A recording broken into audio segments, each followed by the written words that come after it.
Today, I'm honored to introduce one of the important historical landmarks in Cagayan de Oro City, the MacArthur Memorial Marker. This landmark is connected to Douglas MacArthur, a famous general during World War II who played a big role in the history of the Philippines. The MacArthur Memorial Marker commemorates the time when General MacArthur passed through Cagayan de Oro during World War II. In 1942, as the war became more intense, he was forced to leave the Philippines. Before leaving, he made his famous promise, "I shall return," which gave hope to many Filipinos.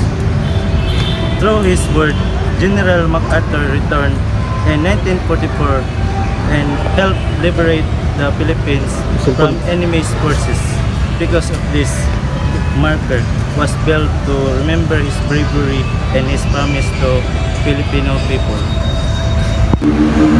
The MacArthur Memorial Marker may be simple but it holds great historical value. It serves as a reminder of courage, leadership, and hope during difficult times. Visitors who see the marker can learn about the important events that happened in the past. The area around the landmark reflects the rich history of Mindanao and gives people a chance to appreciate the sacrifice made for freedom. The MacArthur Memorial Marker is more than just a simple landmark. It is a symbol of hope, bravery, and a promise that was fulfilled. Whether you are a student, a tourist, or a history level lover, this landmark is worth visiting and remembering.